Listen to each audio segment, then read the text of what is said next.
And I think that that's really a big question, which is essential for our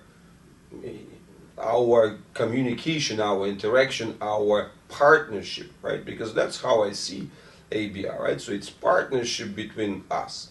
So where you are the ones who come with the commitment, delivery of those budgets and hours and efforts and so on towards your children, and I just happen to accumulate the expertise of, like, what now, 27 years in rehabilitation and the certain specific approaches which I believe are more suitable and more helpful to the children with the cerebral palsy than the standard tools and the standard protocols and the standard strategies that the physical therapy and other standard orthopedic and neurological forms of rehabilitation offer.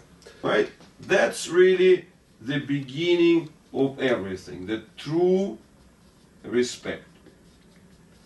And you see what is important about respect, because sometimes respect gets this sort of thing, oh, I know he's a fighter, I mean, he's a player, he wants to do and so and so.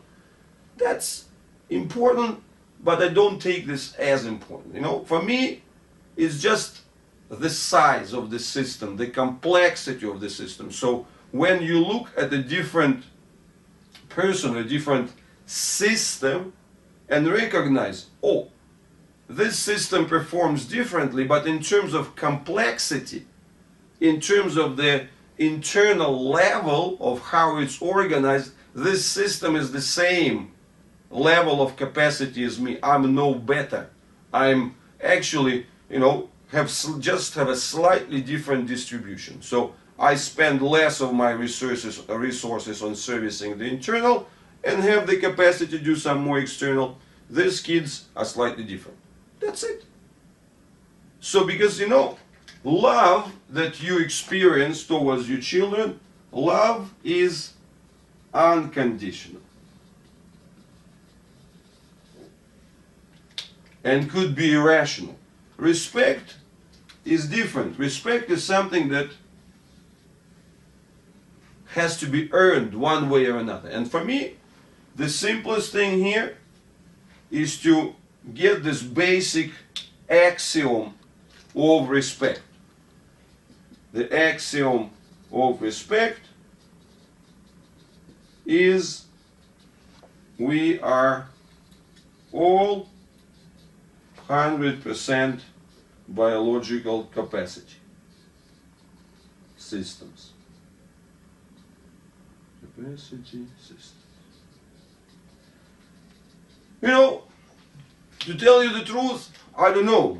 Maybe it's my quirk, maybe it's the way how the different things mean different levels of importance for different people. Some people are more poetic, some people are more rational, some people are more in humanities, some people more into the like harder logic, some people more spiritual, some people are more down to earth. But for me, that's the foundation of my approach. Right? And if anything, this is how I approach each and every child. And that's why probably it has been relatively, I don't know, easy for me, right? It's that so many people, so many specialists and so many enthusiasts who come into this field as volunteers, as doctors, as, you know, like specialists and so on, they are like very quickly they're getting into the burnout. The emotional toll of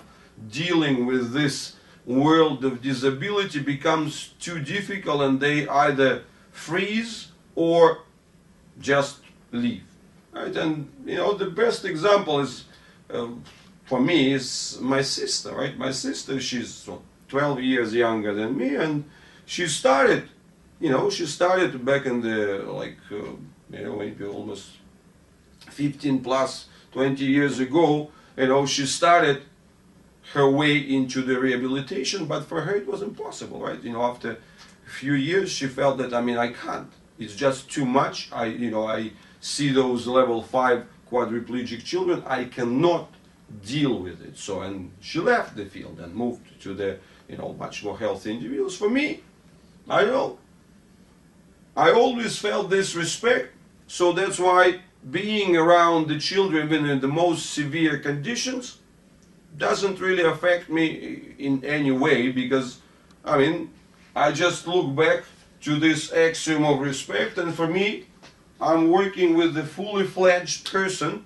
the fully fledged complex system, and my job is to respect this, that this extra percentage points of complexity that these kids have in managing their internal, that's what is my interest. And that is why I see them as more complex, more advanced systems, the systems which are ahead of me. I learn from them.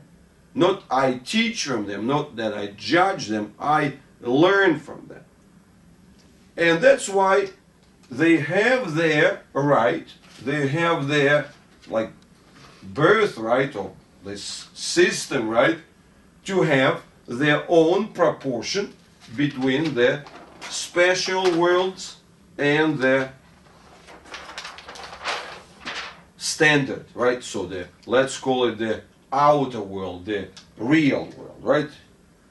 I would use the word real for that, the world that we share.